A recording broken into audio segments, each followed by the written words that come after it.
السلام عليكم ورحمة الله. شركة مزايا الأولى مختصون بتنفيذ أعمال جلي وتلميع الرخام والبلاط والدرج. طبعا لدينا أحد المواقع في مدينة الرياض، رخام إيطالي نخب أول بيانكو. صاحب العمل الله يجعل المنزل مبارك ويعوضه الخير، جايب جلة للأسف ما عنده خلفية عن العمل وعن طريقة الجلي وعن الجلي، عامل له جلي مخرب له الرخام بشكل كامل للأسف. والحين صاحب العمل محتاس، نلاحظ ايش مساوي. طبعا الرخام كله عامل جلي من دون ما يسكر فتحات، من دون شيء، وطريقته ما هي مضبوطة. الرخام كله مبقع صفار صدام معه اصفرار، غير الاصفرار نلاحظ الرخام عدم له عدم. طبعا هذا السعر يعني سعره انقص بشوي من سعر السوق. نلاحظ الرخام شربان مويه يعني بكمية كبيرة. نلاحظ طبقة الاملاح بتطلع، نلاحظ صاير فوق الرخام طبقة أملاح. طبعا الفرق كان بسيط جدا بين الجلة الكويس والسعر المعقول والمقبول.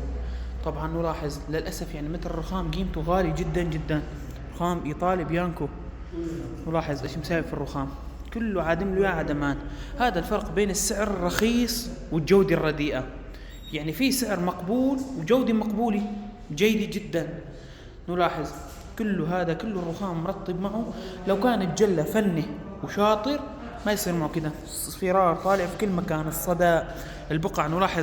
نلاحظ يعني الرخام كله فتحات، كله شغل رديء جدا جدا. الحين صاحب البيت عم بيحاول يصلح الوضع، جينا عملنا عيني مشان نسحب الرطوبة ونسحب اللون الأصفر، ما قدرنا للأسف، ما قدرنا. نلاحظ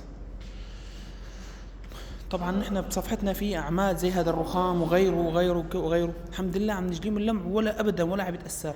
طبعا الفرق بين الجل الرخيص والسعر الرخيص والعمل الرديء.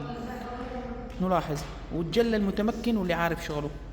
يعني اصلا عامل جلي للاسف الجل هذا الفاشل الرديء. نلاحظ كل الفتحات كله فاضي، كله ما هو معبي ولا فتحه ولا معبي شيء، ولون الترويبه والجولي غلط بغلط، لون ابيض، الرطوبة اللون الأصفر، يعني عامل خراب أكثر ما هو مصلح وضرر صاحب البيت بشكل كبير. نلاحظ الفواصل شلون محززة تحزيز من شغل الجلة الرديء. طبعا نحن نعمل في جلي وتلميع الرخام في الرياض وكامل المنطقة الوسطى، ويوجد لدينا فروع في الدمام منطقة الشرقية. طبعا مختصون ولله الحمد في جلي الرخام. جينا حاولنا نصلح له لصاحب البيت، عملنا عيني مشان نشيل اللون الأصفر والرطوبة. للأسف الرطوبة خفت بس اللون الأصفر ما راح أبدا. طبعا هذا الفرق بين الجلة ما هو محرز، كم ريال الفرق. نلاحظ العمل كارثي لصاحب البيت، خرب له الرخام كامل مع العلم انه رخام ايطالي. نلاحظ الاصفرار،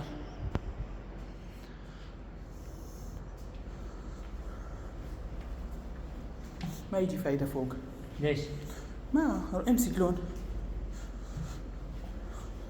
هذا ما يجي فايدة. نلاحظ طبعا لأي واحد عم يبحث عن جلة ولا يبحث شيء يختار الشركة المناسبة، يختار العمال المناسبين، الفنيين المناسبين، رخام كميات غالي، مبلغ غالي، يعني يختار الناس الموثوقين قبل ما يسلمهم العمل. نلاحظ كله عدم له الرخام اصفرار صدى. نلاحظ طبعا الرخام قبل العمل. نلاحظ شوف كيف صار الرخام. هذا الفرق بين الجلة الرخيص والسعر التعبان. ممكن يجي جلة يقول لك سعر ممكن تتحاسبه غالي، بس مو هو الغالي بيجي واحد تاني بيعطيك سعر رديء بس شغل زبالة عدم. نلاحظ ايش مساوي في الرخام. هذا كله رخام ايطالي كان لونه كده. نلاحظ الرخام قبل ما ينجلى ويستلموا هذا الجلة الخربان كان لونه كده، كله لون واحد، ما في فواصل ما في شيء، كان لونه كده قطعة وحدة. طبعا زي ما كلمناكم مختصون بجلي وتلميع الرخام بأقراص الماس والتلميع بمادة الكريستال وعزل وحماية الرخام. الرقم 0505 400 957.